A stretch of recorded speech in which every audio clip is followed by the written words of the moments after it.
Oh, it's been a long time. Welcome back to Internet Explorers with a brand new season.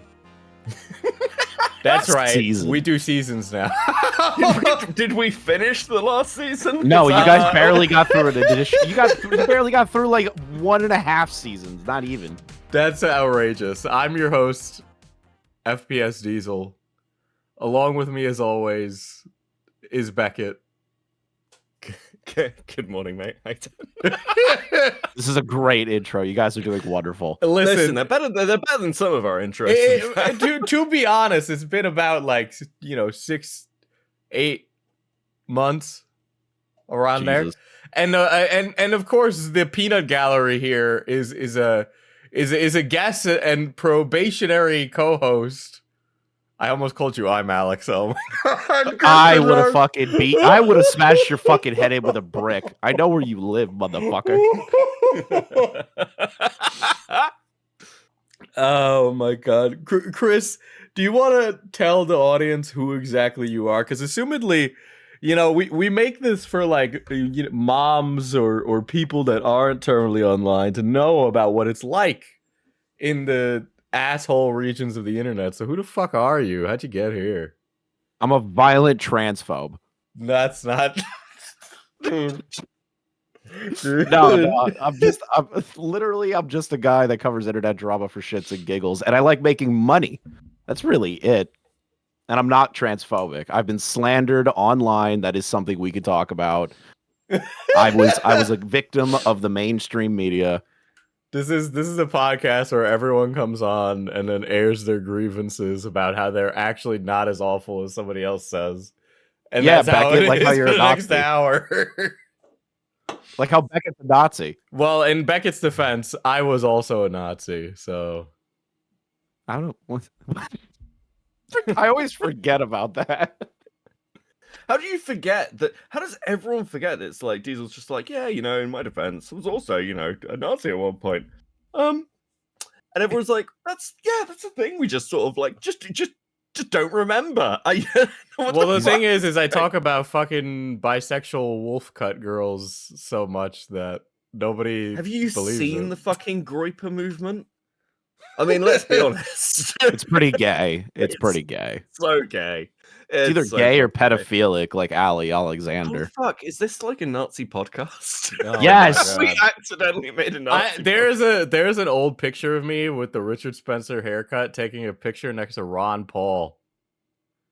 That is a thing that exists. What did Ron Paul smell like? He didn't really smell like anything. He was just an old guy. Honestly. He's just a mannequin. Got it. I mean, he's a geriatric politician. What else was he gonna be? I don't know. Probably entertaining. Bernie's entertaining, at least. I mean, when I saw Milo speak, he was entertaining. But he's the guy that pretends to not be gay, but he's totally gay. Yeah, but back then he was doing the whole "I'm gay and conservative" thing, and he was like, "I think we should have hazing on college campuses."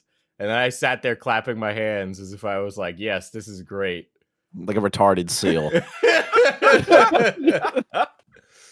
Oh, and then he brought out a bunch of oiled up black guys to hit him in a chair. And then he was like, "This is good." Bro, you watched a snuff film in real life. Like, what? The place was packed. It was packed like sardines, okay? Everybody was there to hear what the great philosopher Milo Yiannopoulos was there to say. Do you know it's funny? I've been looking at this Harry Sisson stuff that's currently going on. And one of the bits of evidence against Sarah is that Sarah, like the person who's going after him on Twitter, is has a criminal record for child endangerment. And the only information I can find of what she actually did is claims by Milo that she chained her children to a radiator or some shit. And I've got no idea of the accuracy of that part. I know that she got got convicted of child endangerment or pled guilty or whatever. But all the posts about this are all left-wingers posting about this right-wing sort of Republican person going after Harry Sissons. And they're all sort of just going, well, Milo said it. And everyone's going, Yeah, Milo said it. Is that not a red flag? Like, is that accurate? Are we just believing Milo now? Which is really fucking weird.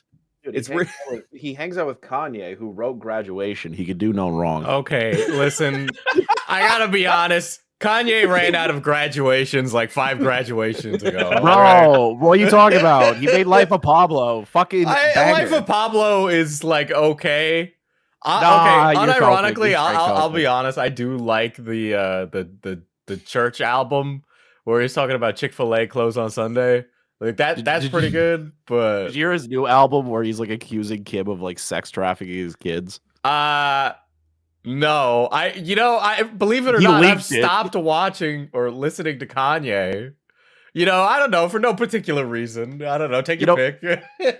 Shout out to Vault from Shot from the Point for telling me about that. Vault is a huge fan of Kanye West, and he's Arab, so it makes sense. This podcast actually might get us cancelled. Fuck. I brought What? Chris, this is Bobo. I can't fucking speak today. Holy shit. Bobo? Dude, it's been like 2 days where I haven't been able to speak because I've been running back and forth all the time. You're a probationary co-host right now, mister. I'm doing great. I think I'm doing really, really well. And the only reason that I'm doing this is because I have to steal back the title of Nazi, because Beckett wrongfully was labeled one, and I believe I deserve that title in the Lindland video. It's total bullshit. I'm not litigating this right now on the podcast. All right? Because this is going to be clipped out of context to complete hell. That's totally fine. Don't you want clips like Johnny Somali? Well, come on, he's so famous. Okay, listen, the point of this podcast, right, is twofold. One, I want like a repository of internet knowledge where somebody's like, I want to know about that thing. Don't worry. I got an episode on that, right? And then also I am political gaming. A new cabal. Welcome to the new cabal. No more cabals. No more. For the uninitiated, we have been joking, I've been the only one keeping it up. But Yes. Over the course of things, there are individuals on the internet who think that there's like a deep state of people who talk about drama. And there really isn't. We just like to say there is because people are unhinged. But I've decided that I'm just gonna double down and constantly repeat the joke over and over again until Diesel's sleeping. It's real. Other than the Tyler group chat, there's basically nothing. Oh no! Who? No! Like unironically, who? Well, we added you to that one last week, so Yeah. I don't even know what Yeah, you're well, talking we've been about. There's asking- definitely no group chats. well, like I that. gave you a docket with tons of information for you to run on stream. There's some notes on there that I'd like for you to repeat, but we just got to make sure that you hit all the talking points, right? Do I get my cut from Israel though? Actually, it's gonna be Keemstar paying us this time. Ah, fuck! I already got paid by that asshole. I'm very biased, obviously. I've been paid multiple times. That's interesting, Chris, because today's episode is Keemstar.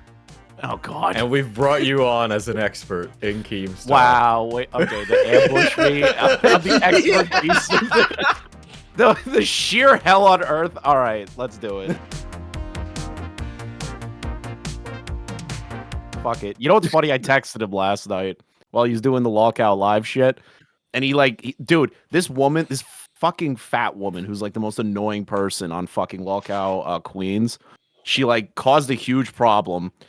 Like lost everybody money, screamed I'm not going to fat camp, then showed up and bawled her eyes out that they shaved her head so she can get back on the show.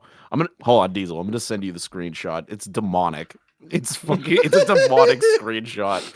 I sent it to Beckett. He had no words. The roller coaster of Chris being ambushed that he's doing a Keemstar episode to just immediately going to complaining about somebody else is just No, but it's great. about Keem. Look at that fucking is- screenshot. That's what's her face? The professional Becky, isn't it? cuddling broad, right? Becky Yeah, that's Boop. that's the one that was like being a sugar baby to like Review Tech USA or So something. is she like actually a lol cow or just like a fat woman who was being a sugar baby to Review Tech USA? I think she is like a lol cow. The thing is though, is that you can't tell with this show. Like as much as I like understand how entertaining it is for like crash outs and stuff, this whole show is built upon like the old idea of like kid behind the camera sort of bits and shit. So I have no idea what's like real and fake, and then I get told by people that there are real things going on, but then they turn it into a bit. It's all over the fucking place. I can't tell anymore. Boogie and Wings are the only ones that I still categorize as lol cows. The rest of them are just like random people that they've employed through the Discord server. Well, that's honestly, that's kind of modus operandi for Keemstar. Now, since we do, this is a bit of a history show, right? In a way. Chris, do you remember how Keemstar got started on the internet? Yeah, I do. I do. Funnily enough, I don't. So like, yeah. Please so take it from here. And so I'll fill in he originally worked in legal collections, right? At a lawyer's office, and apparently he was very damn good at that. And then from that time on, he would You're go missing home. something. I'm missing something. Sure. He lied about all of his credentials to get that job. Oh, that's just great. He straight up talks about it like on live stream at one point. He's like, yeah, I totally lied about all of it, but I was making them so much money that they couldn't fire me. Like, what the fuck? You know what? Honestly, he's like the definition of like, I'm unqualified, but I got the job anyway kind of guy. He is literally that guy. That's just Buffalo, though. Everyone hires each other because they all know somebody or like somebody's bullshitting something on their resume. But, Keem, he was kind of like he was kind of like this annoying asshole on the internet back in the day, right? That was like his whole shtick. He wasn't originally in content. I'm glad he's changed so much. Yeah, I know. He's really grown. He's really grown and changed. He's definitely not the same guy he was. For the audience that are listening to this, I think at least Chris and I both have personal interactions with Keemstar. And I don't think a lot of them are super positive. Obviously, Chris more positive than mine. Yeah, I have positive interactions with him. I have no hate towards the man. I do have funny things that I want to say, but I don't know if I'm allowed to. There are certain things that are like really fucking funny. Like I won't leak it, but I'll kind of like vague about it. There was a time where he wanted to do a haunted house thing when I was running a show with him. And the haunted house said he couldn't show up. I won't say why, but they declined him, and he got very mad and demanded I write a very strong, very evil email back to the woman who declined. Well, I won't say why we weren't allowed.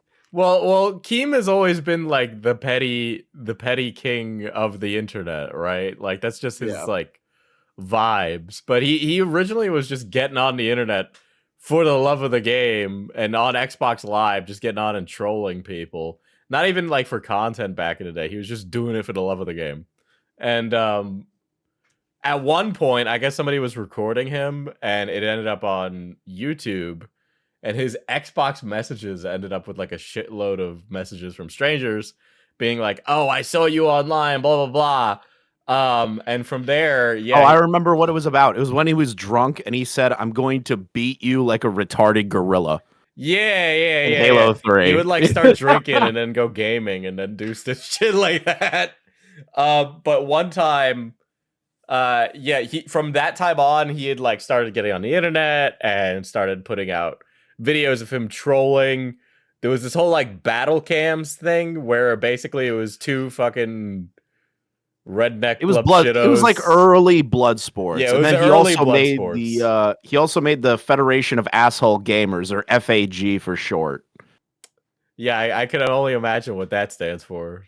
I still think it's funny to this day that it didn't like register in his head. I'm pretty sure he didn't It had to recognize have it. registered in I his don't head. I don't think it did. Well, you're telling me that the guy who did the infamous Alex clip Okay, is listen. the guy who didn't know that that it was the F slur? Do I have to defend the Alex clip right now? Okay. Well, you know what? Before we even get to that, right? Hold on. While this whole trolling career is starting off for Keem, all right? Keem gets it on and yells at Alex, and Alex is just some guy on the internet. Well, hold on. But Alex wasn't just some guy on the internet. He was a part of the battle cam days. And Alex was calling him Keem. From what Keem has told me, Alex started it and he calls him like every Italian slur in the book. And then Keem just took the fucking race card to another level. I feel like whatever whatever Italian slurs exist. It's fair. I'm not going to argue that him calling Alex the dreaded word It's is a good thing. like one side of a war firebombs you, so you drop a nuclear bomb. You know? It's Yeah, like... that's essentially what happened. It was like the Japanese came in, kamikazed our ships, and then boom, we dropped the big boy on But them. honestly, you know what? We'll listen to the Alex clip. Let's see how you feel about it. Fuck this. I'm on Blog TV with my fucking hands up. I'm not starting my fucking self. You fucking stupid bitch. This stupid fucking justice, fucking righteous fucking nigger, Alex, is doing this shit. You fucking nigger. I swear to fucking God, I'm gonna... Yo, everybody type in the chat, Alex is a stupid nigger. Just type in the chat, Alex is a stupid nigger. Fuck it. I love the part where the mic peaks. It's just so iconic. It's such an iconic moment in history. Interesting. It's bad. It's bad. Okay, it's bad. It's bad, but Alex started it. From what I've been told, I'm not defending it, obviously, but I'm adding context because I was jumped in this. Alex started it. I'll give him a single. I'll give him a 1. I'll give him 1 N-word. 2? He said it 3. He said 3. I know. Yeah, 2, that's pushing it. 3, and then directing the audience to say it is insane. You're pushing a line. You're definitely pushing a line. You kind of stepped over the line at some point. But yeah, that was Keemstar's first moment, and it's honestly constantly come back to haunt him. You have no idea. He's like, God, every time I'm in drama, it's a goddamn N-word clip. I'll never live it down. Like it's such a famous internet clip, right? Like every time I think of the name Alex, I think of that clip. Dude, the funniest part of all of this is like when I went to work for Keem, because my dad's like, what the fuck, you're quitting your job and working for some guy on the internet? I was like, yeah, like he's pretty well known in this space, he knows what he's doing. And my dad's like, who the fuck is he? And I told him the first thing he Googles is him, and he pulls up the first video, it's the Alex clip. And my dad's like, what the fuck? Like, what, you're working for this guy? I was like, yeah. Well, yeah. That's how I ended up meeting you, really, because I had heard about you working on the Keemstar show, and I was like, oh, we're like from the same hometown. That's kind of neat. Yeah. And it was just like I just saw you working as like the producer on his stuff, and I'm like, damn, this guy's like running a single man sweatshop. Yeah, single man sweatshop with the also I had zero experience in it whatsoever in so what he YouTube just and hire everything. you on Vibes? No, so the other individual in question, I knew them, the other co-host, and that co-host called me, and then Keem took his phone and said, "What are you doing right now?" And I've like spoken to Keem, I think, one other time, and he definitely didn't remember me, and I was like, laying in bed, what's up? He goes, "I need you to come to my house," and I'm like, "What?"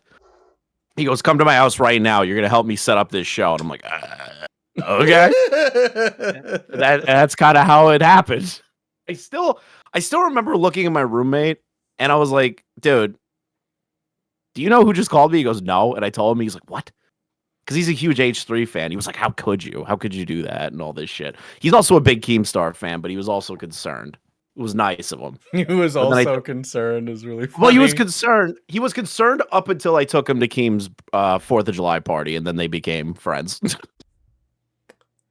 You know, it's interesting because like Keem has been around so long. I don't think there's a single creator who doesn't have an interaction with him, right? He's kind of like this. He's just a guy that gets around so much, right? So it's like after the blog TV FAG days, right? Keem eventually is on YouTube doing this thing called Drama Alert. And I mean, for all intents and purposes, he's kind of like the first in. He was doing drama content before, I mean, any of us here, right? Before anybody was even calling it drama content or commentary or whatever the fuck you want to call it. Well, commentary did exist like during the early days, but it was more like rant style videos. Yeah, it was just wasn't, like it wasn't ranting. dedicated. It was like the reply stuff, which like because like YouTube had this thing where when you posted a video, the next video along would very often be like response to such and such, almost like YouTube was trying to lean into the social media thing of replies. So, and that's what like the form of a lot of drama content was. But yeah, I mean, you're right. Keemstar is so well known that I have like real life friends, obviously, hopefully, God. But so we're all aware of the group chat, the cabal, the Tea Party group chat. We're really doing this today.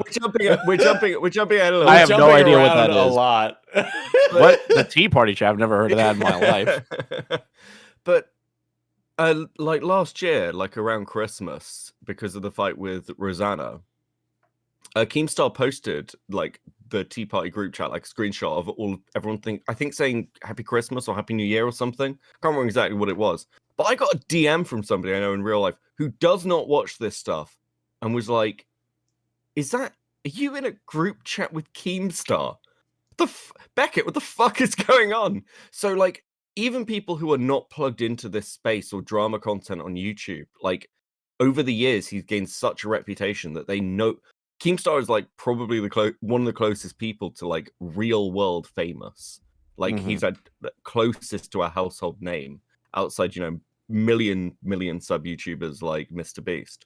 It's a legacy aspect. He's been around so long. He's had so many viral moments. He's had so many controversies that it's hard not to like. If you've watched even in passing YouTube at any point, you've heard the name Keem.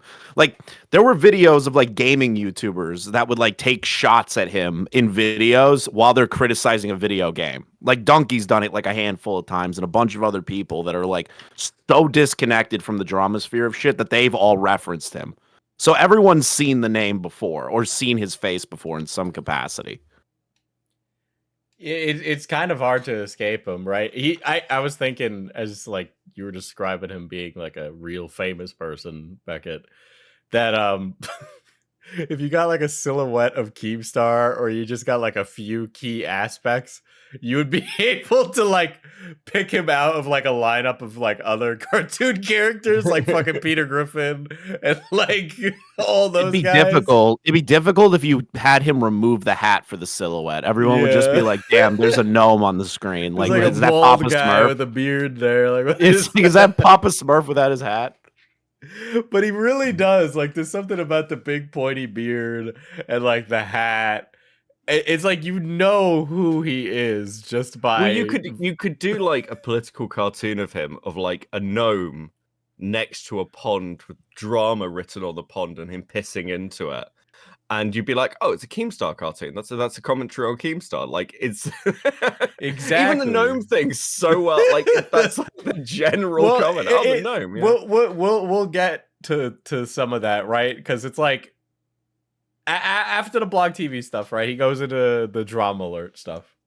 And that's where everything really picks up, and he has controversy after controversy, either by how he's like covering the drama or that he picks like a side because he like doesn't like this guy or likes this guy, right? And it's like Keem is a lot of things. I will say this, he is very principled. I don't agree with his principles, but he's very principled. It's an understatement of a fucking lifetime. Right? Principle. If you cross Keemstar, he could be like literally on his deathbed and be like, that fucking guy, I hated him. I always hated him since I ran into him in 2009. Like, Dude, I love the fact that he's carried so much hatred for I'm Alex for the most minuscule of things. Actually, not even minuscule. Like, Alex did try to like fuck them over. The more I think about it, because he made that video about Baited and why it broke up, and Alex was in the call, and Keem was like doing his typical rant shit, and that ended up being public. Like, I get it, but like, you gotta let it go eventually. But he never stopped hating Alex. no, and Justifiably so. I will say it's like a scale thing, right? Like there are certain people that Keem has hated probably more than Alex, right? Because what would happen is he'd cover a drama story, and then the guy who's getting covered would get pissy that Keem is covering it in a way that makes them look bad, right? Which either could be because Keemstar doesn't like him, or because it genuinely does make him look bad, or a little bit of both, right? Like Keem might be more inclined to cover something back in the day if he just didn't like the guy, or like Keem would have been do you guys remember the Bashiverse stuff Yeah. where Keem had it as like his own personal crusade, and then eventually the guy just ended up dying, and then Keem, I very distinctly remember Keem going, "Damn, that was pretty bad." Like in hindsight, after the guy drops dead. Not as a byproduct of Keemstar, by the way. He just died of like fucking COVID or something. But Yeah, he died. He went out like so many others. But it was like one of those things where Bozo. people started to like look at that and then go, maybe Keemstar's like coverage of that wasn't so great. But it didn't matter because the fucking guy was dead. I've just got images of Keemstar being like, "Fuck!" Like it's that whole kind of what's that Keemstar phrase? I can't wait to report on your death. I can't wait to report Biscuit. on your death. And then guess what? Right. Total Biscuit did die. Listen, to be fair, Total Biscuit loved dark fucking humor, and Total Biscuit thought it was funny apparently. So like everyone else I think it's funny, and I think So from what I remember, Total Biscuit was like unhappy with what Keem, because it was during. So you guys got to understand, listening to this, right? That Keem, his coverage or like the things he would be doing, like he was just such a petty bitch that it really put people off a lot of the time, and so people would get annoyed. And Total Biscuit was a game reviewer who was also a very principled person, but he was like a British guy, so he was very dry about that. And yeah, he ended up getting cancer, but he had like that extenuating beef from Keemstar because he just didn't like how Keemstar operated. And from what I remember, that's where the "I can't wait to report on your death" line comes from with Keem. But I could be misremembering that. It was a long time ago. Yeah, it's so long ago.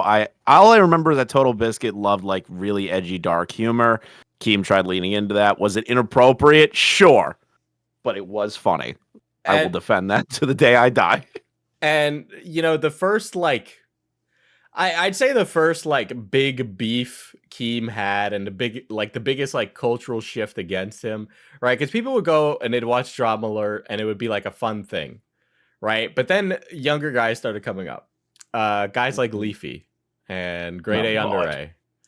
And yeah. Can we just say for the audience, like realistically, Grade's video on Keem was the worst fucking exposed video on Keemstar in human history.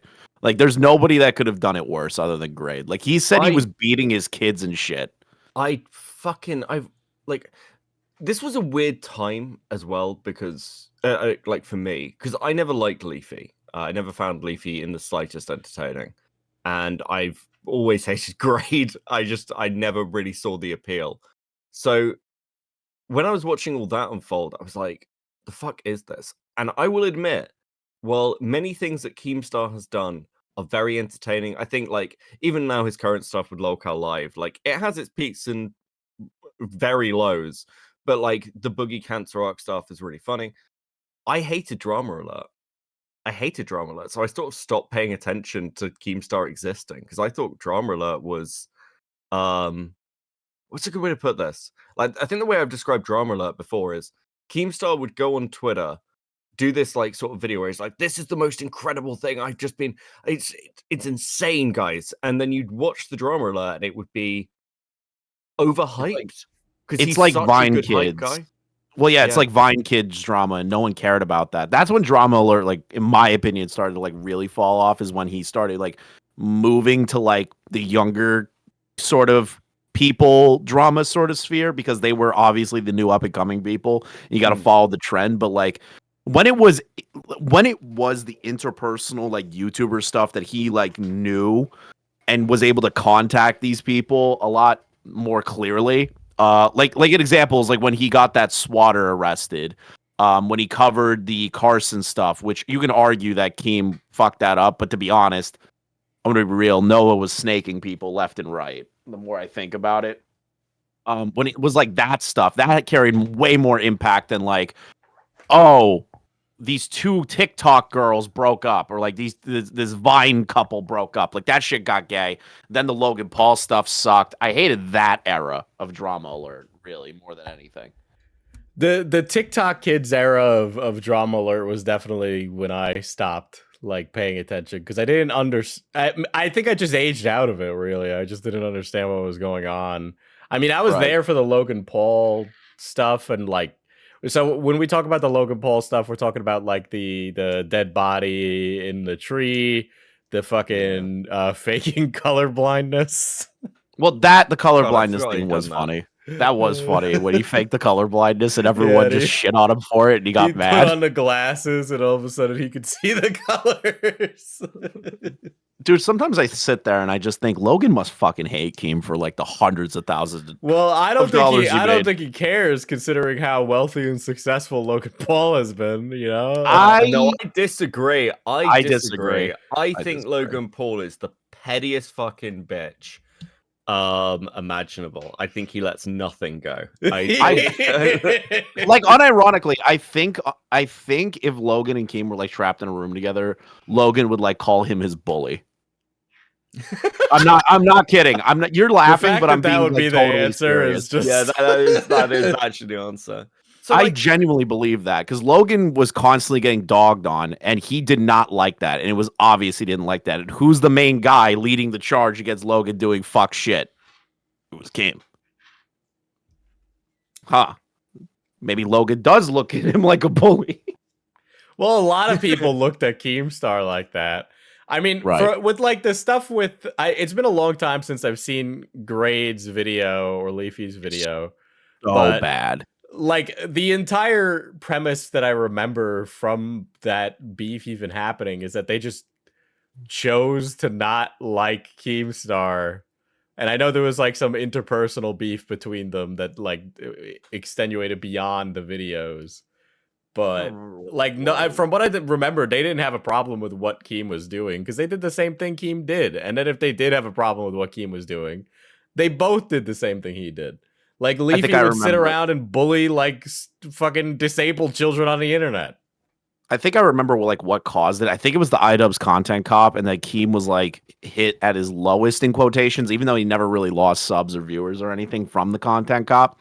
But like there was a shift in the wind where like everyone was like super anti Keemstar now. So I think Leafy and Grade, in my opinion, saw the winds changing and were like, oh, we're gonna make videos shitting on Keem now, and we'll get more viewership because we were close to him.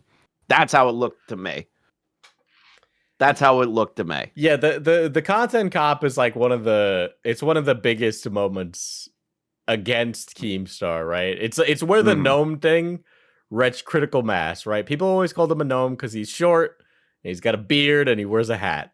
But the iDubbbz content cop, which for again, if you don't know, a content cop was basically just like this series of videos by a YouTuber named iDubbbz, where he would basically pearl clutch and moral frog about he's very successful now, incredibly successful now.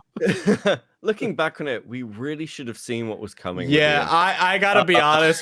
Given the Keemstar content cop, we should have known better. We should have, but everyone was so wrapped up in the idea of like, oh, making fun of Keemstar? Absolutely. But Do you know, am I remembering this wrong? Because like that content cop, my recollection of it is essentially that he opens with this thing. He's like in a drain, like searching, and he Yep. like finds like a gnome. And he's like, "That's that's Keemstar kind of It thing." was a gnome that they painted and like put all the shit to make it look like Keem. So they put on like the G Fuel hat, they dyed the Yeah. beard black. They basically just like did that, and he had popcorn all around a sewer drain. Yeah, but oh yeah. And I was like walking there. It's like there's popcorn here, but that content cop is largely going after Leafy, not Keem. It's kind of I think it was the idea of like what their content was at the time, and then going after Keem more was like all the things that everyone already knew, like the Alex clip and like how Keem says one thing in a tweet, like you said earlier, like he'll be like saying his opinion on a Twitter video and then going to his YouTube channel and saying, you know, trying to be middle of the road on it. You know, that was like the whole premise of said video. yeah, I just remember him using the Alex clip, or like very clearly where Keem made a mistake, admitted he made a mistake, and then just omitted that part where he like, you know, corrected the record. The Tony stuff. Yeah, the Can I- Tony stuff. Can I say what I think my favorite Keemstar moment is? And it's because it's really obscure. And the reason I say this is because I showed this to chat on a stream, and Keemstar turned up. It was during the Bo Black stuff, and I wasn't covering it that night. So Keemstar shows up on the Lolcow Live account in my chat, and I'm talking about this because I'm talking about old Killstream and Sector stuff. And Keemstar apparently didn't even remember he'd done this. But there was a there was a point where Medica was fighting with the Quartering, with Jeremy, the most boring man on the fucking planet, and Jeremy was like, "Oh, I want to get on Medica's stream and talk to him," and Medica was like, "No, fuck off, but I'll talk to you." And Keemstar phones into the Quartering stream and smuggles Jim into the call to like berate Jeremy. And it is one of the funniest things I've ever fucking seen, because it's so perfectly well done and timed and subtle. And like, I think Keem is somebody who is not just good at covering drama, he has a real eye for like just the moment where it can be created. And I do like that. Basically, he's very good at stirring the pot and pushing things in certain directions that will cause more content to start. In the words of our president, he knows what makes good TV. Unironically, though. Unironically, he's actually very good at that. Yeah. That's why he's running a show that they're number one in the fucking world for super chats right now. They're outpacing iShow speed. Like, dude's got a knack for it. Dude, this is becoming a Keem glazing podcast. It's not even a glaze. It's just like you have to acknowledge those things and also acknowledge the bad things about him. Speaking of the bad things, there was he accused like a grandpa, the RuneScape grandpa, of being a pedophile, and that's another clip that never has left the zeitgeist against Keemstar. I actually think that's brought up more than the N-word stuff. I think the N-word, I don't think people care about the N-word stuff as much anymore. I think the N-word stuff is funny, but I think that and Etika are brought up quite a bit. Yeah. I get frustrated anytime the Etika stuff gets brought up. Like, I genuinely get like kind of pissed off about it, because like, sure, can you say that Keem could have handled that interview better? Absolutely. But saying that he was like the one of the progeniting reasons as to why Etika killed himself is not true. Like, in the slightest. Like, he didn't do anything like that. Etika's own family were like, no, that's not what happened. Stop using his name. So like, people like Keffels and the rest of these fucking people that just want an easy dub because they could just blame Etika's death on somebody and they just use Keem every time. That to me is like the most bullshit thing that's used against him constantly. Well, Keem would constantly be the target of things because of his politics, which again, I don't like necessarily agree with, but like, you don't agree with now. But you know what, Mr. Copacy, methinks you doth protest too much.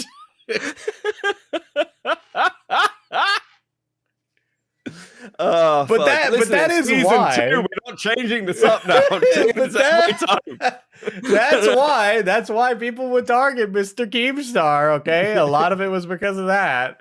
And I think the Etika stuff, definitely a lot of people were targeting Keem because of Keem's personal political beliefs, which definitely led to some like more egregious coverage of Keemstar than Keemstar has given to other people. That is something to be said. But yeah, it's just like with the RS Glory and Gold stuff, there was this old guy. He accidentally accused him of something, and then Keemstar had to come and correct the record. And he's like, he's not a pedophile. I was stupid. And then he offered the guy like money and shit. Right. And this was like a old man, so it was like, Keem, you're punching down on the elderly. Yeah, on top of that, it wasn't just the money. Like he also like put him on Twitch streams. He like tried to promote him more. He really tried to fix. He tried to what he penance did. himself. Yeah. Yeah. He basically flogged himself because he felt like genuinely bad about that. And it sucks because like he did fuck up on the Tony thing, like 100%. He wouldn't even tell you that he didn't do anything wrong. But everyone tends to forget it was like 30 minutes after the initial allegation that he put a retraction out. Yeah. But And people for think it was like, people, oh. it was like it was already too late. Yeah, which to be fair, you're on a major YouTube channel, millions of subscribers, a rabid fan base. You already put out a video saying like stuff like that. Most people aren't going to watch the retraction after the initial video. So like it did happen, but it's not like he doubled down on it. It's not like he continued to say that Tony was a pedophile, you know. And with the Etika stuff, because I'm from New York and I spend a lot of time in New York City, right? All that stuff. After it happened, like it was very obvious in my opinion, right? Like that Keem and like Etika was having a mental health crisis. Keem just did what Keem does. He didn't really do anything outrageous. He didn't say, Etika, do a flip. He didn't do that.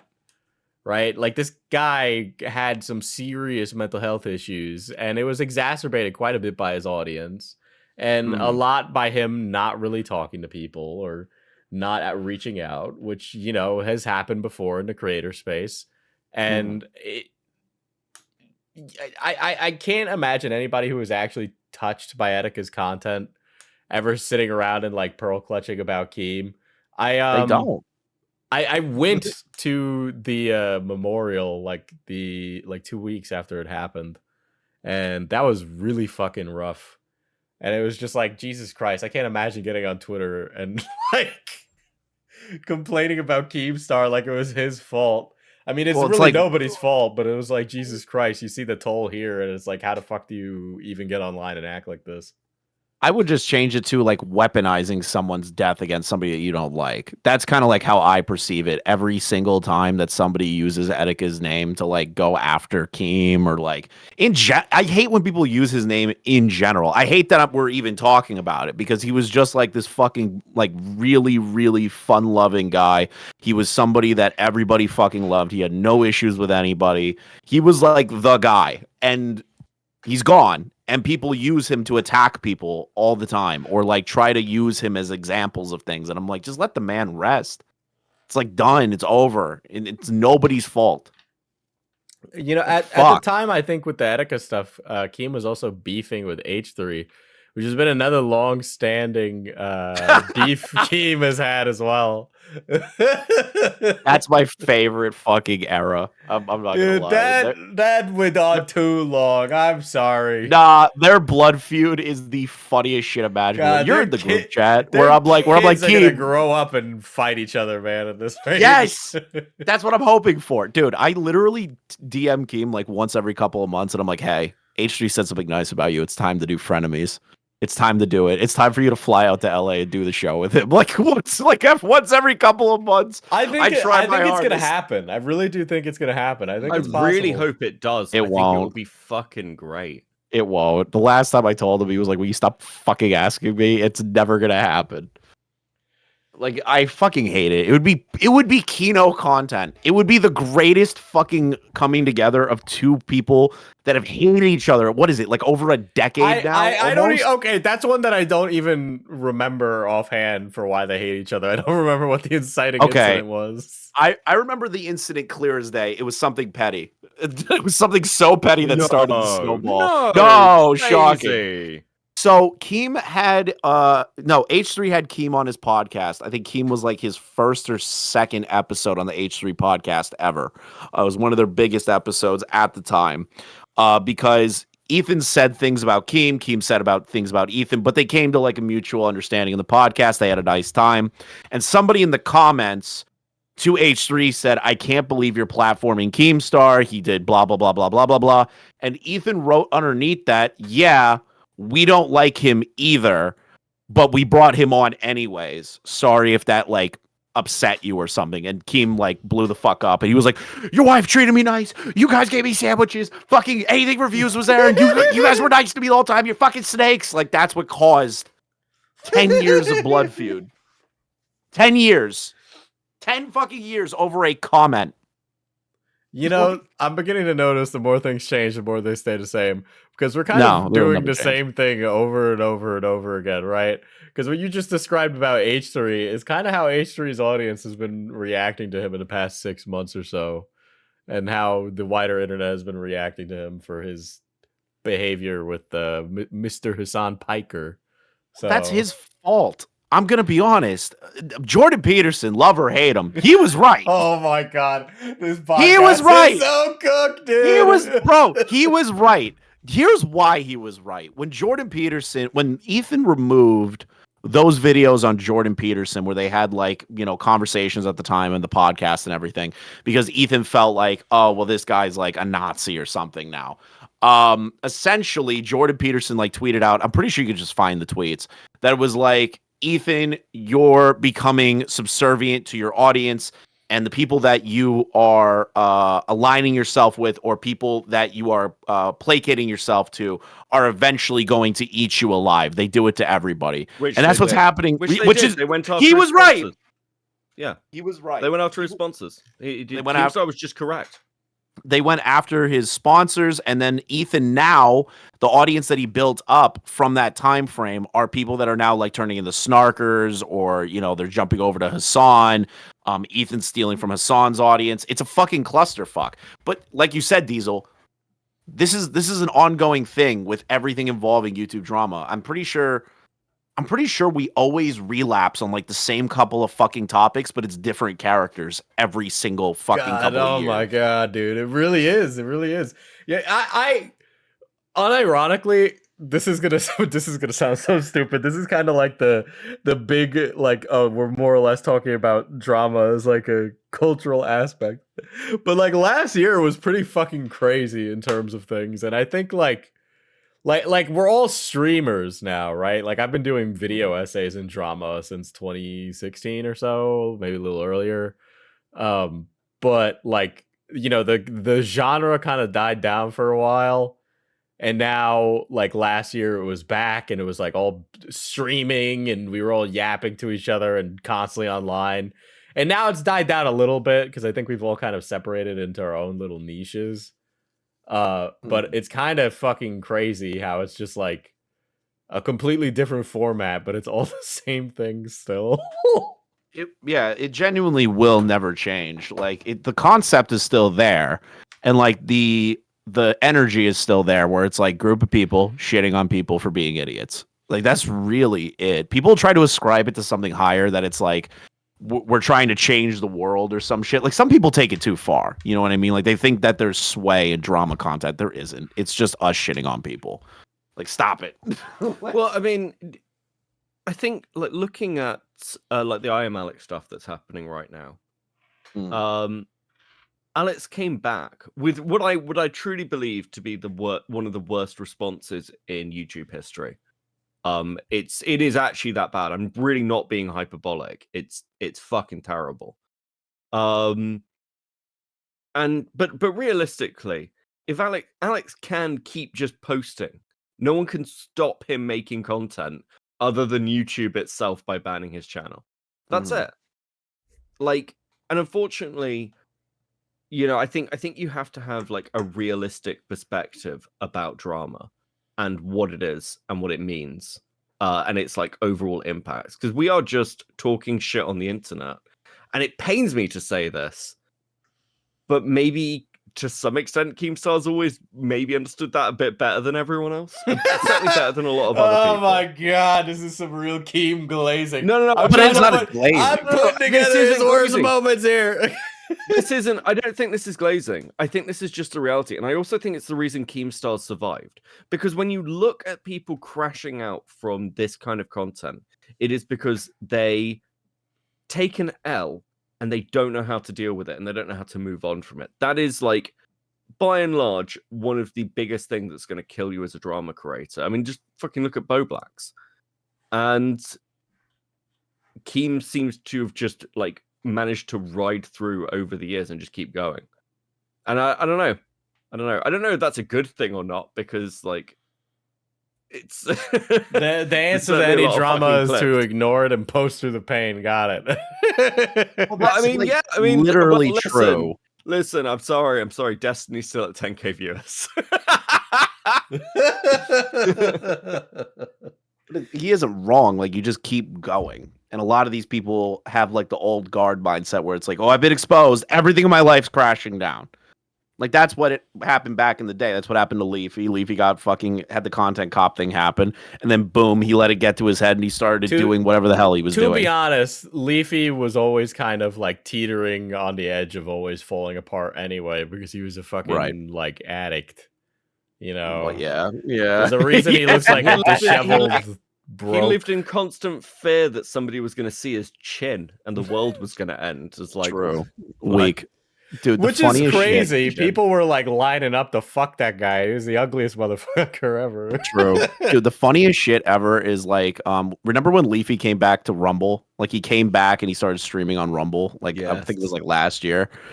Dude, I remember I was in the car, funny enough, with Keem, and Leafy calls him, and it's on stream.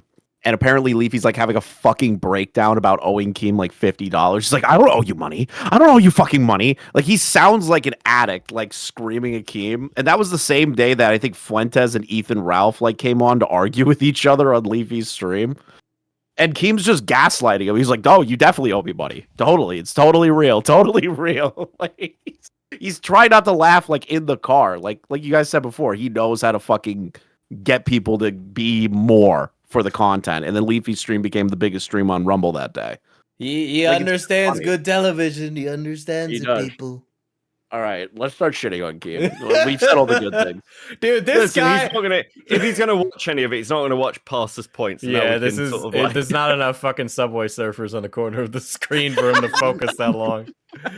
He also. Let me just say, this is just my feelings on the guy, but the guy has some fucking ADHD, motherfucker.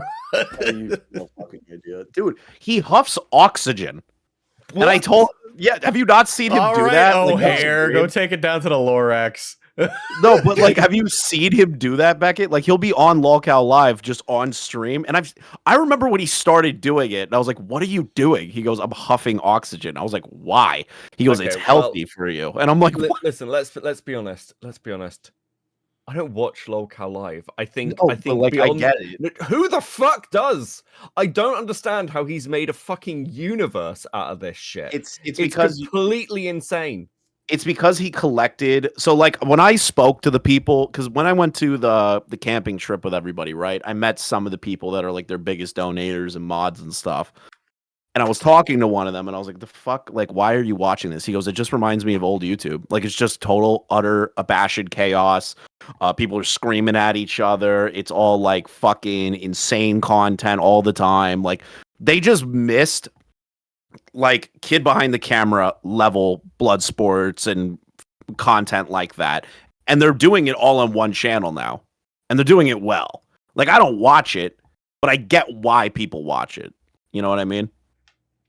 I mean, there was a time when I was watching it, but then after a while, I was just like, Jesus Christ, dude, I gotta keep Well, up yeah, with all once the- these fucking shows and shit. And That's the dumbest fucking idea to me. dude, I it's the still stand by MCU it. of disabled people. Yeah, like if they just stuck, like I would be cool with if they had Lolcow. If they wanted Queens, I'm indifferent to Queens. I don't really care for it or like it really. It's kind of just like if I'm bored, I'll turn it on. And if they left Rewind, because Rewind makes sense, right? And this isn't me just saying that because Xylee's on it, but like it makes sense. There's a show to recap the main show so that people could like decompress.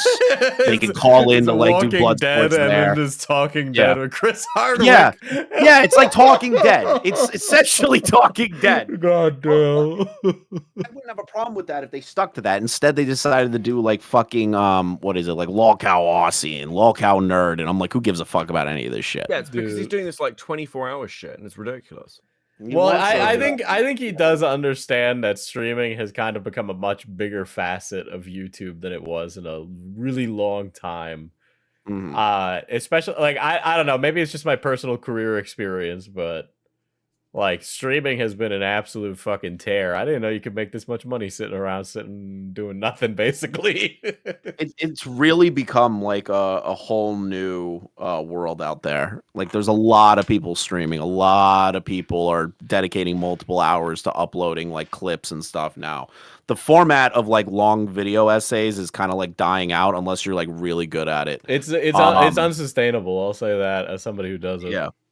So like why not go down that route? Like you can have your pride like with some of these people that were like, "Oh, you're just making slop content." It's like, "So?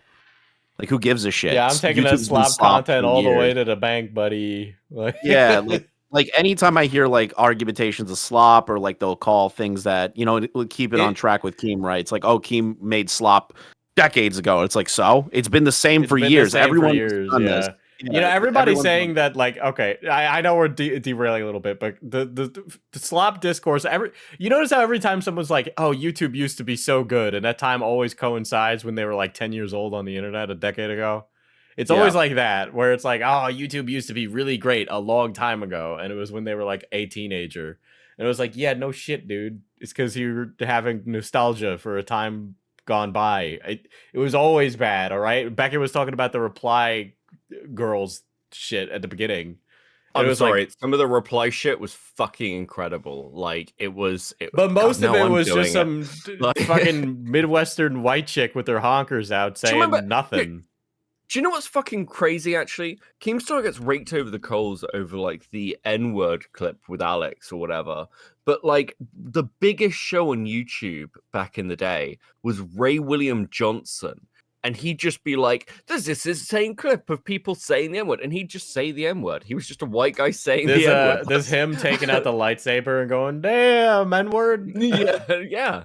Dude, that's another thing. Ray William Johnson like fucking hated everybody that did drama content. He wasn't he like DMCAing people for like the Yes, most he minuscule still of does. shit? He still Yeah, He still he does. still yes. does. Well, because Wow. he thinks any day now he'll be a mainstream celebrity that people will Again. care about. Yeah. No one's gonna care. Nobody's gonna care. giving a shit. With Nobody's hits giving a like shit about him. Orphan Tears, I mean, how can he not be? Or Jesus what was the Christ. you had the song about like a bitch got a penis, Mm. where it's just a song talking about a chick with a penis. Holy Yeah. shit, dude! Listen, I can't let's believe be we honest, haven't a done an lot of episode old on him, YouTube. dude. What the fuck? Well, yeah, because we can't show any clips of him without striking the fucking thing. You know what? I think Fucking I'm listen. willing to take the risk, but but dude, okay, all right. Listen, back to Keemstar, right? Because I got a little bit of a gripe with Mr. Daniel Keem. Okay, this motherfucker confuses me with every other fucking brown guy in drama ever, dude. I don't understand. Dude, I don't know. I couldn't tell you to this day why he does that. So- He fucks up people all the time. He's called me like other people before, and I'm like, what? Like, Maybe it's I've just like met a you thing in that person. happens when you have like one foot in the grave, where you just start forgetting names. his dementia is finally kicking in. Keemstar's got dementia, man. Jesus. But yeah, okay. So a long time ago, I was literally like a child. I was like 14, maybe 15. I did a video on Keemstar. I didn't like what he was doing with Drama Alert. I don't know why. I think I just didn't like his standards for things because I felt they were in the gutter. Which, to be honest, standards in this field are kind of imaginary and completely self-imposed. So it's whatever you feel your personal standards are for your content, and it's kind of ridiculous when it's towards others, but whatever. I'm sure somebody can clip me out of context on that one, right? But Keem was streaming at the time. He used to do it on that other streaming Battlecam. site that no, so it wasn't on Battlecam, so this was after that. He was already doing Drama Alert, but he was streaming on that streaming. It wasn't D Live. It was D Live. It was D Live. It was? Yeah. And I did this video on him, and he reacted to it on stream. And he had like 4,000 viewers on his D Live stream. And he was like, after he watched the video, he was like, go harass this guy. And then I just got bombarded with more hate comments than I ever had in my entire life. All right. And you can imagine what that's like when you're like a teenager. Okay. Imagine being 15, 16, and then like a billion other people are just like, I'm going to kill you. Keemstar said you should kill yourself. You're a piece of shit. Blah, blah, blah, blah, blah, blah. Right? Okay. I shouldn't laugh at that. It's kind of fucking funny. Like, dude, I was getting torn to pieces out there, man, and I was just saying the same thing that everybody else was saying. But because I was just some kid, he decided to just throw his fucking big cock on the table. he does that. He tends to do that. Not anymore lately, but definitely back then. Needless to People say, were he doesn't whipping their even audience remember around. that happened. Which is No, I'm pretty sure if I brought it up to him, he'd probably he'd be like, "Who?" what? Yeah. He'd be like, who? Oh my god. And then Do you, oh, continue, Beckett. well, okay, here's my question. Do you think Keemstar is, what's a good way to put this? Do you think Keemstar deserves a lot of the hate that he gets? It's really just dependent on the situation. Yeah. I'm gonna be honest. It's pretty dependent. Most of the time I believe, like, I'll use Keffels as an example because I hate that bitch. But like, when she used like the Tony and the Etika thing against Keem. Oh no, that was against Ethan. My bad. But when she would talk about Keem being like transphobic and all this shit, and she would try to say he needs to be deplatformed. He's got all this stupid bullshit going on. Like, I think that's over the line because he never really said anything like too bad against Keffels other than she's a scammer, which she is. Donate the money, bitch. Donate the money. Bring it back. Anyways, and other people that use like the old things against Keem where it's like, oh, well, Etika died because of him, or the Tony thing is entirely, he still needs the answer for that to this day. I think that is ridiculous. It needs to be like with him, it's per incident.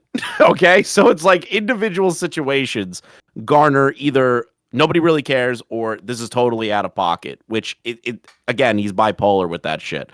So he could say one thing about somebody and shit on them maliciously and angrily about them. And people think that's too far, or he says barely anything and people will get mad at that. It's just dependent on who and what's going on. That's how I look at it. Yeah, it's definitely a dependent on a situation thing. I know the guy is prone to outbursts, likes to be the big man, and all those things. And that personally, I find irritating. But that's just like a personal foible against his character as a person, really.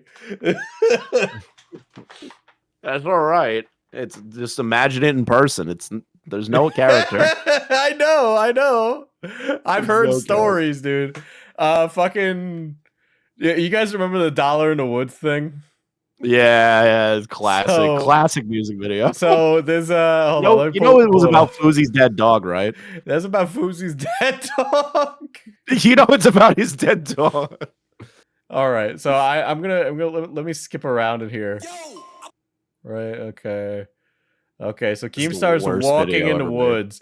I'll play a clip so that way we can hear it, audience. You got to get to the most. You got to get to the most replayed parts. Those are fucking my keto. gosh. Do the first one. Yeah. Here, we'll step in here. Whose dollar was it? I don't wanna steal. Oh shit, someone's behind the tree. So you might be wondering who that is with the knife, right? And that's a very close friend of mine. Wait, what? Yes. Who do you think? Who is that? What the fuck is a Tozy doing there? I didn't know that Atozy was in the Dollar in the Woods video. What the fuck? What? Oh, fucking shot Atozy was playing Leafy in that. Oh my god, no fucking way, right? I did not. Wow. All these Fuck. years I've known this music video, and until I looked at the face, wow. Holy shit. No way. Is that not the That's- funniest that's shit? fucking amazing. How do you Yeah. not send Atozy like a screenshot of this like once every couple of months? Well, like the problem is that like him and Keem had a falling out from it because Keem didn't like. So Atozy says that Keem didn't pay him, and so that's why like they had like That a sounds falling about out from it, right? Keem apparently was like, "Well, you should be lucky to be in it. You know, it's giving you clout or something." That's what That I was just told. sounds- It sounds Well, like how a much- Keem how- thing. How much clout is he getting? I didn't even know. Literally none, to be honest. But it's just a funny anecdote that he was fucking in it. Him Is and he even his, tagged into the description at the minimum? Let's see. Nope. Nope. Follow Many me. such cases. That description has not changed in like 2 decades. Holy shit! But yes, he was in the Dollar in the Woods. Cause I'm fast as fuck, boy. Yeah, you know I'm fast as fuck. I'm a real killer, you're just a bunch of cucks. I don't need weapons, yo, I'm getting paid. I'll take you out with my social blade. He baited me. Yo, mate. Yo, mate. Fucking hate this. Can we Yeah. like this is a sideline, but do you remember like the age of the like fucking the diss tracks? diss track? I'm just gonna say it was bad. Who was the guy with like Nah, black and nah, red hair? Nah, nah, I you're- fucking you're- hated it. you're I retarded, fucking- you're I retarded. fucking Did you hated not this shit. watch Desi's not Desi, fucking what the fuck is his name? Comedy Shorts Gamers diss track on Deji? KSI is over. Yeah, Deji. Did you ever watch Deji's diss track? I think so, but like even if the there were greatest one video or two ever. good ones, it doesn't excuse the fact of how fucking many they were. There was too much. I will admit that. There was just too much. There But I was give a too much. pass. I give a pass because of that amazing diss track on KSI where he was just like, "Yeah, you aborted your kid," and I was like, "Holy dude, that shit." I still think about that shit to this day. Dude, for every good diss track though, there was like $90 in the Woods. Okay. Yeah, most of those were 'Cause, made like, by Rice Gum. everybody couldn't sing, nobody could Oh, rap. fucking Rice know? Gum. Oh, Jesus. Well, at least Rice Gum had the courtesy of getting a ghostwriter for his shit, right? Well, yeah, he Or declined well, it for years. I guess iDubbbz got a ghostwriter for his. Boy and a His man. Listen, I will give that at least Rice Gum, like, at least he got to win in the end, I suppose, over iDubbbz when iDubbbz was like, yeah, I'll finally fight him. And Rice Gum was like, bro, why would I fight you? Bro, I offered to fight you like 4 to 7 years ago. Like, shut up. But yeah, that was one of my favorite little Keemstar anecdotes. And like I said, he compares me with every other brown guy, which I do take personal gripe with. He compared me. He thought I was Darius IRL. So for those of you that don't know, Darius is like a streamer in the DGG universe. You thought you were Darius. Who Darius, in his words, says that he's black. I am a bit skeptical of those claims. He is the whitest motherfucker I've seen in my Remember when he entire life. flashed his underwear to us on a podcast episode, Diesel? Oh yeah, that was just great. He was clipping his toenails on the fucking. Yeah, he was clipping interview. his toenails on the fucking podcast, bro. I like how my Has video, Beckett my seen video that? is one of the top replies. But Nice. this is him. Wait, Beckett, have you seen our interview with Darius B and Diesel? No, actually. Oh, Joe, you need to find. Was it on the old Now Recording channel? Or was it on Toxic channel? I think it was on the new Now Recording channel, actually. I have to say that to Beckett. It's like Yeah. so fucking Kino. Like, He's weird as hell. But he had like a stint where he was having like a fling-ish with Grace Thorpe. And Keemstar Yeah, on Lolcow Live accidentally said that I was having the fling with Grace Thorpe. that sounds about right. Grace Thorpe, who may or may not have had sex with her own father, but you know, whatever. let's be honest. Let's be honest. Apparently, she's like broke now and like channels deleted or whatever. So like, I mean, she must be wondering when Ben's gonna put a ring on it. One day, dude. One day she'll get that ring. God. Fuck, what was another? Oh, you guys remember when Keemstar was president of the United States as well? Oh yeah, the fucking Hunt Down the Freeman video. No, I haven't seen this. What's that? Oh, my back in God. holy shit. You don't Okay, know. so do you know the game Hunt Down the Freeman? Yeah. Okay. So they got all these YouTuber voice actors, like they had Colossal's Crazy, Pyro, and the rest of them. Just listen to Oh this yeah, clip. because it was like a fan. It was a fan Yeah. game, wasn't it? Just listen to this clip. Yes. So this takes place in the Half-Life universe during the 7-hour war, you know, when the Combine take over, right? And then the president gets on the radio. My fellow Americans, as your president and commander-in-chief, it is with a heavy heart that I'm informing you that we have made a strategic decision to surrender to the alien invaders known as the Combine. Right now, this is the best chance for our survival as Americans and as humans. This has been the hardest decision of my life, and I did not do so lightly. As Americans and indeed as human citizens, we have never willingly surrendered to oppression. And this very idea is anathema to our core values and everything we hold dear. Yet, the fact and hard... Dude, I'm surprised he... Hold on. You know what's crazy with how dyslexic of a motherfucker he is? I am surprised he said that word, and it sounded normal. Yeah, like dude, he didn't fuck up the pronunciation. He did this one take, and he said anathema without breaking a sweat. But he's the most dyslexic human being you will ever meet.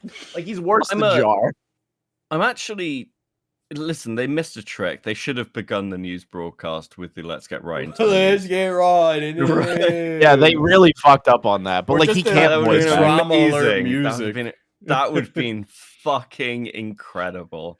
Holy Yeah, shit. so I don't really know how this happened, but there's like shitloads of YouTubers voice acting important Half-Life universe characters in this, as well as a bunch of OCs. I do believe I Hate Everything voices a character in this. The streamer Seer voices a character in this. Keemstar, of course. Pyrocynical makes a cameo as a guy who runs out and then blows up. It wasn't just a cameo. They used his voice for every single like NPC too. To be fair though, to be fair to Pyro, being a guy who just runs out and blows up, he'd probably like that. Oh my god, dude. I still can't believe this game was even made. Fucking hell, I'm old. I can't believe I just want to know how they convinced Keemstar to voice the president. I just want to know that. I don't know. They had to have paid him, right? Like that makes sense. You'd have to I pay think Keemstar. no. I don't think they paid anybody. I think all these people, they like reached out and said, "Hey, do you want to be a part of a Half-Life game?" And they all said, "Yeah." Mm-hmm. If that's the case, that's pretty fucking amazing, okay? Because you're never gonna get President Gnomestar ever again. Granted, Keemstar does tweet like he's the president of the United States, which I've always found really funny. He like puts the correct emphasis on words in his tweets to make them sound like it's Donald Trump tweeting. My favorite shit is like my favorite thing I've ever bore witness hanging out with Keem is when he's doing the Twitter rant videos. You know what I mean? Oh, where he's like pacing around in his kitchen and he's yelling. Yeah. Watching those be shot is the funniest fucking thing on planet Earth. Those are shot probably like 20 times in a row until he gets it perfect. Like, it's the funniest shit to me. My favorite Keem tweet is when he's talking. Oh, well, okay. First of all, the dog, guys, the Christmas dog. The dog, yeah, the Christmas dog is a keto one. Still to this day. Oh my god, classic. But I just loved watching him sitting in the chair. Like, he kept fixing his do-rag, and he was like, "My beard's looking scruffy." Funny as shit. I've never laughed so hard, and he was like, "Shut the fuck up." This guy, I can't believe he's real sometimes. Just the shit he does. You hear Brantley in the background. He's like, Brantley, I'm fucking recording Twitter. That's another thing he's gotten shit for. Is Brantley? He gets a lot of shit for Brantley. Because it's an age gap relationship, right? She's in her 20s. Keemstar's like I'm a 40-year-old going to say man. the same thing I have said constantly. I am far more sus on Brantley. She's dating someone with a far lower mental age than her. It's very weird. I will say nothing mean about Brantley because even though Brantley likes to fucking poke at me and I'll poke at her, Brantley's actually like a very nice person unless you piss her off, which is just like her soon-to-be husband. They're basically the same person. That's crazy. I can't believe Keem is getting married, man. I never would. Dude, I remember when he was like, I'm never getting fucking married again, blah, blah, I blah, blah, blah, know. blah. And then we're at the 4th of July party. I'm there with Muda, Boogie, Wiggs. And then Keem comes back. Dude, okay, here's some funny shit. I've never told this publicly, but I'll say it. So, like, we're at the 4th of July party. Boogie's, like, crying his eyes out because Desi got way too drunk and he thinks she's dying. And me and Muda are, like, laughing at him. So Keem comes back from the lake, like, right behind his house with Brantley. And Brantley's, like, crying. And Keem, I shit you not, I told my roommate not to do this, and he didn't listen. Keem was like, I need somebody to grill. And my friend loves to grill. He's like, yeah, I'll help out. He goes, good, you're on grill duty for the rest of the night. So my roommate was just flipping burgers for everybody for over 200 plus people because he's an idiot. So Brantley asked him, I need you to get me a burger. He comes up later. This is like way after the fact, right? Comes up, Brantley's crying her eyes out. Me and Muda are like congratulating Keem, like all this stuff, being like, yeah, man, congratulations, you get married. My roommate comes up and goes, Brantley, I got you your burger. Why are you crying? Your makeup's running. And I was like, no, what are you doing? fucking Brantley is just standing there dumbfounded. She goes, are you really giving me a burger on the happiest day of my life? I mean, I would want a burger on the happiest day of my life, which is make it better. It was the most. It was so poor timing because I watch him come up and I look at Muda and I'm like, something bad's about to happen, but I just let it happen. Keem starts laughing directly in his face. Like the day they got engaged, he's mortified and he like ran away. I was like, Dave, relax. Like, it's okay, buddy. He's not mad at you. Yeah, dude, you having such a personal connection with Keemstar, I find just so fucking. It's not super odd. personal. It's like the times that I've met with him. Personal. No, it's just he's invited me to parties. We worked on a show together. I rarely talk to the guy, but like the memories that I do have are like some of the funniest fucking memories of my life. If you told most people, if you were like, I've worked for Keemstar, they wouldn't believe you. No, and I don't even like really talking about it. Like when people bring it up to me, like Core like tries to fuck with me about it, but I fucking hate it because like. The one thing that aggravates me the most is like when you work for Keem, everyone thinks that you got something from Keem, right? They think it's like a transactional paycheck. exchange. Yeah, well, it's not. They think there's like a clout transaction too that comes with it. There's never. You're bound to Keemstar for life when you work with him once. But you never get anything out of it. You think you get nothing but annoyances. Dude, it's just all my experiences with Keem are just like, man, I legitimately used to be a little afraid of Keem as like a young person, right? But then I get to meet him and I experience him as a person, and it's just like, oh man, you're just like a wacky uncle, like you're just a wacky old guy. Like that's it. The funniest shits in the group chat where he's like drunk and he like sends video messages talking about drama. It's the funniest shit. Dude, it's that I've always been a fan of Keem's like insane. Like I'm a conspiracy theory fan. I don't believe in many, but he is an absolute nutter when it comes to that stuff. Like he's totally into the UFOs and he thinks like aliens are here and shit like that. And it's just like, brother, like I remember talking to him on like a Xylu stream about the fucking weather balloon. You guys remember when those were flying? Yeah.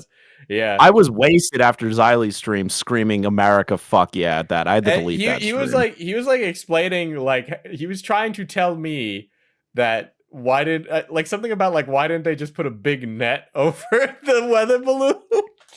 It's like, why did we shoot it down? It's obviously a Chinese spy balloon. Like why not like what like an F-35 so expensive? Just get a big net and then like bring it up. And I was like trying to explain to him that the cost of like building a new F-35 is not the same as running a like 10-minute flight mission. And he just was like not understanding that like military cost does not equate to logistical usage in the immediate future, because it was just too complicated. And I was just sitting there having this like philosophical debate about the fucking Chinese weather balloon, and all I could think was like, Jesus Christ, this guy doesn't know what he's talking about. Like, what else? Oh, he had, I don't know if it's still up. Didn't he have that like UFO Twitter account where he would post like UFO It stuff, was or- Wasn't it a YouTube channel? yes, it was. Fuck, what was the name again? Fire something. Oh God, I don't remember. Skyfire? Because he was Skyfire. Yeah, he was plugging it during the Keemstar show era, because the Keemstar show sucked ass. So he started plugging that channel in the community. I remember that. Yeah, but then I'd go, like, you go and you look at the footage, and it's just like the same like UFO footage you've seen a billion times over. But this time with like insane posts on it. He tried to like explain to me why it's entertaining, and I was like, okay. And then he goes, no, you don't get it. I'm like, sure, the UFO stuff's interesting, but the people that cover the UFO stuff, those people are funny to fuck with. And I was like, oh, okay, so you found a whole new group of tards. Dude, the people in the UFO like space on YouTube are fucking nuts, dude. They're love nuts. those guys. There's this one lady I watch. Her name's like April something. She thinks that she can talk to like fucking fairies and stuff, and that she sees like fey woodland creatures, and that she can astral project into the ground and see like tons of things. There's a huge cult of it, and there's so much money in it, bro. There's so much money in it. It's fucking She would just crazy. do like written down live streams of what she would see when she astral projects, and she was like making bank. Dollars hand over fist, not just $1 in the woods. She was finding bands in the woods. That joke was bad. Yeah. I'm very much laughing at you, not with you. I'm being a great co-host, totally supporting that joke. Now, there's also the Drama Alert Twitter account, which is not run by Keemstar. Yes, I know the person that runs it. It is not run by Keemstar. Could you tell them to stop posting gore videos on my Drama No. Alert account? I haven't talked to Gino. Well, Keem calls them Gino. Their name's Olivia. But like, I haven't spoke to. I'm gonna say Gino too, because I'm so used to calling them Gino. I haven't spoken to Gino since the show ended. But like, if I had to say like one thing to Gino, if you like somehow stumble upon this, I hate the Drama Alert Twitter account. I fucking hate it with everything that I have. Please stop. Like, just go back to actually tweeting like good shit. Fuck. Dude, I stopped following. So people think that Keem is the one tweeting from that account, but it's just like I stopped following after it was like a Mexican drug hit and run video where like the guy was splattered all over the hood of a fucking truck, and I was like, Jesus Christ, this is a drama.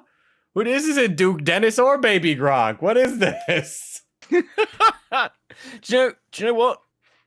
I actually I find the Drama Alert YouTube channel really interesting at times, because occasionally, if there is like a flow of drama, and this happened a couple of times last year, where there was like a really good flow of drama, and Drama Alert was great for that, because unlike other places like Dexterto, which is fucking terrible, it's paid off by OTK.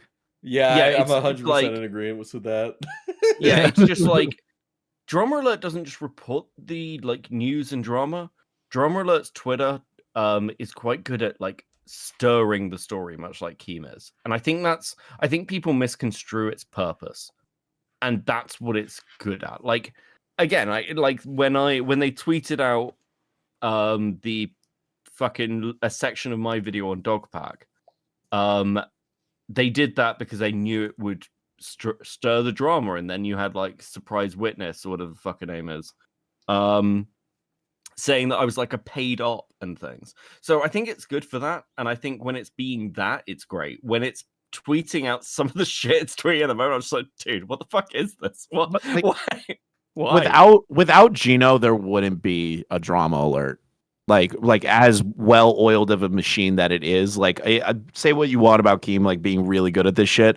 Without Gino and their research and being able to clip things out, like you said, to make it inflammatory to get people to be paying attention to it, it wouldn't be the same. The entire concept of Drama Alert would not be the same. I think Gino deserves a lot more fucking credit than people give them credit for. Like, sure, the Twitter account sucks, but like Gino's very good at their job to annoy people. Yeah, I mean, They're it's very literally loaded with rage bait almost deliberately. So, I mean, not Yeah, even Gino's almost, very literally good. deliberately. So, It's what gets impressions and viewership. yeah, I mean, Yeah. that just goes to show you, Twitter. I don't think Twitter's gonna be around much longer. I'm gonna be honest. Enjoy it while you can. I mean, yeah, I really like current Twitter. I think it's batshit insane. So I think it's great. But realistically, I think that this is a weird thing to say, but I think the age of what social media was is kind of almost done. Like our services are getting worse. You know, you look at like YouTube now, and YouTube has broken itself so much that like just watching a live stream causes a memory leak in my computer. Like, what the fuck am I meant to do with this? And for things like Facebook, no one cares anymore. Nothing's really stepping in to replace that. TikTok is fine, I guess, but That'll I don't- eventually run its course like Vine or Yeah. something. yeah, it'll run its course. So I don't know. I don't think Twitter's going anywhere, but I don't think Twitter will last in its current iteration. I think that something's going to happen where it It'll gets piss taken off. away from Elon.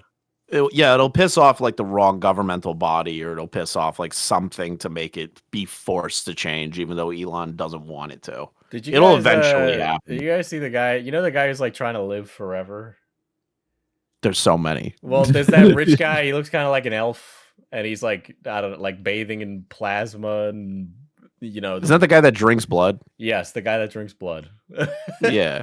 Well, it's intravenous. He doesn't drink it, but yes. Oh, I'm sorry. Well, okay. Do you guys? He tweeted about how he was measuring his son's erections. What the fuck? What are you talking? Remember Stop. that? No, That, I just just happened, dude. wait. It's Isn't he using like his son's blood or something? Yes. Yeah. Okay. But he was I don't like want to know measuring about his the son's erection. morning wood to determine how No. healthy he was. No. It's just like, damn, we really are not doing so hot, huh? that guy needs to be locked the fuck up. Dude, he doesn't even look like he's young. He just looks like he's like creamy, you know? Like, Yep. That's such a horrible description. you know, What a horrible description. we mentioned it a few times. The fucking that's another thing. We're all like paid off by Keemstar. Oh, sweet fucking Christ. I hate that. And I feel like we've been so positive this time that we're gonna get it again. Well, it's just the thing is, right, is like you could definitely say there's shitty things about him. We've acknowledged that, but like he's also done things that are like not as egregious. It's not like we're bought off by him. Yeah, we he's just understand like his place on the internet. It's also like, I'll be honest as well, because like even as somebody who wasn't like a fan of Drama Alert, and as I said earlier, I didn't really like Drama Alert. Keemstar, where he is now, because he's been around so long, I think he feels nostalgic, even though he's currently making things. So there's that bit of rose tinting to it, where it's like, Yep. yeah, it's Keemstar being Keemstar, and you're just like, yeah, sure, whatever. It's like talking about kinda Keemstar cool. like he's dead. I remember Keemstar. It was so nostalgic. Dude, I when can't he wait to- passes when he to passes scream about away, Keemstar's death. dude, he is gonna be 90 years old doing this shit. I remember when he was like, I need to find a replacement one day. I need to find an exact copy of me. And I just remember saying, there is literally nobody that acts like you in this fucking world. He's and done you that a know few it. times where he's trying to find a Yeah. replacement, but nobody can replace Nobody. Keem. You know, he's just Well, one the of thing those- is, he wants it to be an exact carbon copy of him, right? Like he wants somebody that has like the same amount of drive, the same amount of ways of looking at things, the exact same monotone, the exact same voice. Like he wants it all to be the same, and there's like no way to do it. That's why he gave up, and he's making Keemstar AI. Well, Jesus Christ, it's horrifying. dude, that's horrifying. But actually, Literally, but actually, Gino's like, working on it. but like, unironically, in some ways, it's a bit like the Metica problem. No one's ever going to be able to replace Jim because Jim is such a specific thing.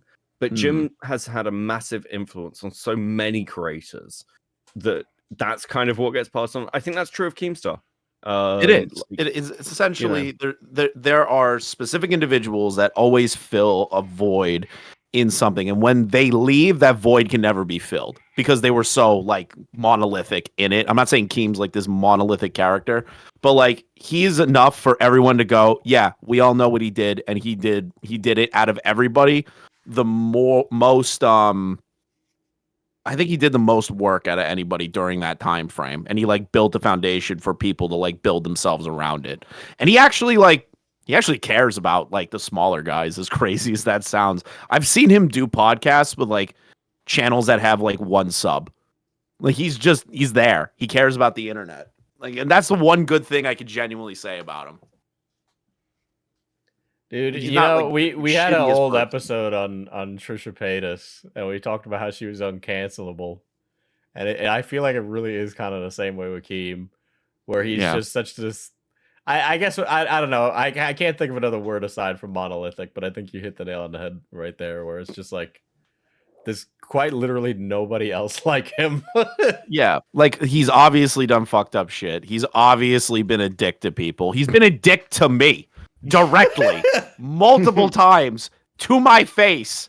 You Nose did shoot to him in the nose. shins with a paintball gun, though. Yeah, well, hold on. I'm talking about like when I fucked up and bought a camera. I know. Yeah. But like he's been like fucking evil to me sometimes. But like I don't hate him. Like I can't hate him because I know that's just who he is. Like at a certain point, you have to sit back and go, yeah, that's just who he is. Like you can't get mad at it. I got mad at it for like 24 hours, and then I thought about it. I'm like, nah, you know what? It's just him. I can't be mad at this guy. I should have a sponsor segment in this episode. That's just me being like, and today's sponsor is Drama Alert or Lolcow Live. I have been paid. I've been paid $1,000 by Keemstar for my sacrifice working on that terrible fucking show. So I am bought and sold. Well, that concludes. I feel like we just barely even touched on the history of Keemstar. Let's keep going. I don't know what else is there. We covered everything. What else other than the show stuff, which I really just don't want to fucking get into because it causes more problems than necessary. That is why we brought you here and ambushed you with this, Yes. by the way. Yeah, I know. You guys are funny. Don't go to Keemstar's house, man. You'll end up in a threesome. It's crazy. Ah! Wait, can I ask a question about that party? Can I ask a question? No. About that party, please? Leave me out of it. Leave me out of Please. it. Leave me out of it. Listen. I left. I saw nothing, and I went home. I've been sticking by that for years, and that is the truth. That is the truth. He's running. There's no running. It's just what actually happened. Like I woke up really hungover. I'm not gonna lie, still kind of drunk. I was like, I don't like the vibes, and I left. Like I left the house at like 8 a.m. Sure, buddy. Yeah, ask the question. Fuck it. Let's see how this goes. I'll answer what I can. Instantly. It's just like whatever. Fine. Fuck it. Let's see what happens. Oh, fuck. Okay. I didn't actually have a question. I just wanted to see how far you'd go. You're such a dick. I've already talked about it. It's been talked about at length. It's a shit show. There you go. Well, others talked about it at length. Man, nothing's better than ambushing Chris. Yeah, well, to be honest, I don't listen. I can handle an ambush, but that's like a really tricky one. That's a tricky one. Holy shit! That's a tricky one for many upon reasons. Well, fucking Internet Explorers is a podcast that's not a tricky one. You can find it everywhere podcasts are posted. You can find us over on YouTube at Internet Explorers at youtube.com. as or Internet Explorers Podcast, either one of those. I don't remember. It will be linked in the episode description below.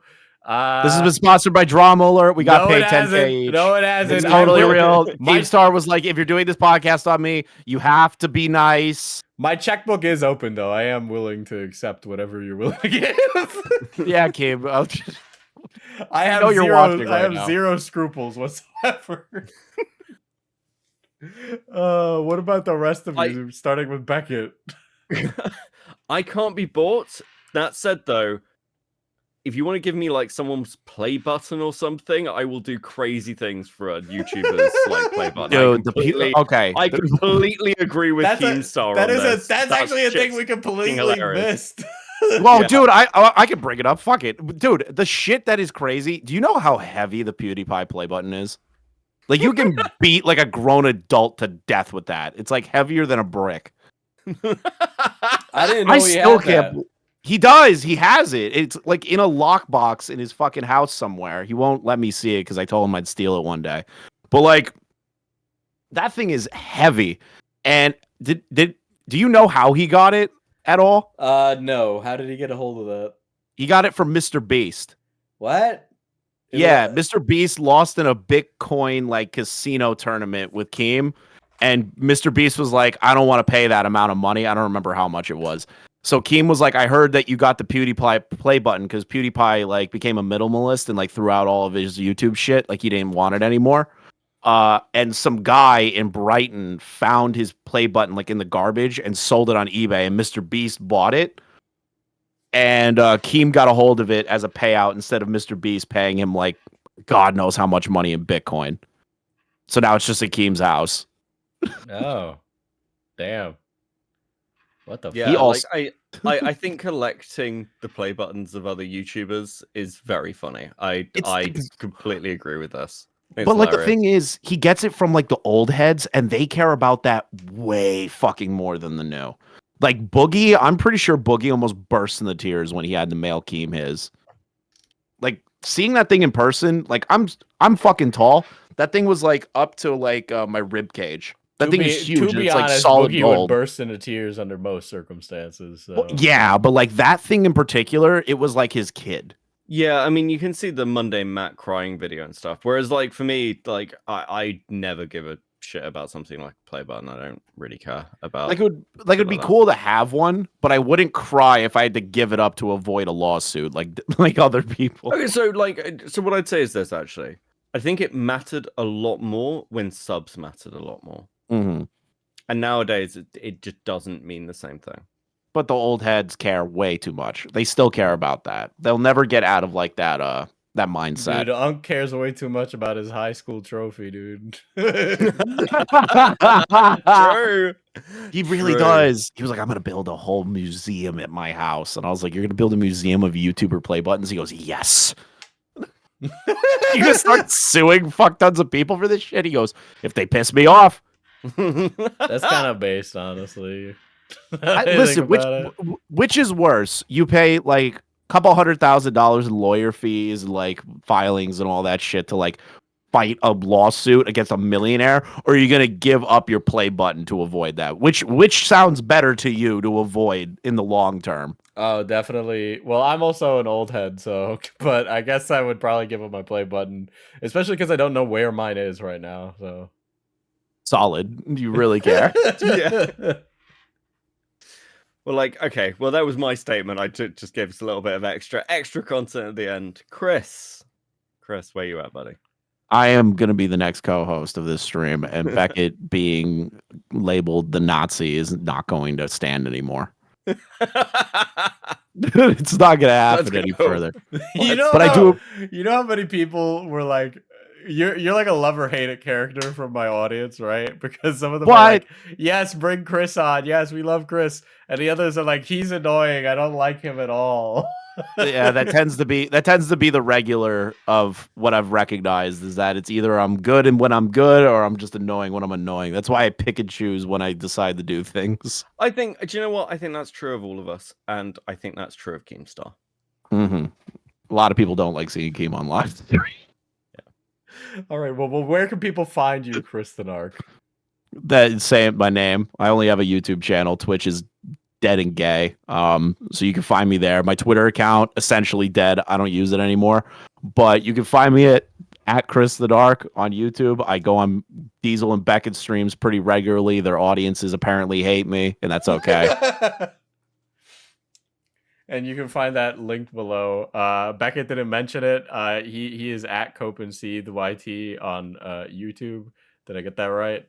Yeah, and you can find me on Twitter, and I might start kick streaming soon as well. Damn, you might So, start kick that's the streaming. thing. This guy, content Dude, there's guy. money to be made there. There's money to be made. Like Yeah, dual he's also streaming on getting Kick. paid off for that. Okay. This Yeah. episode's over.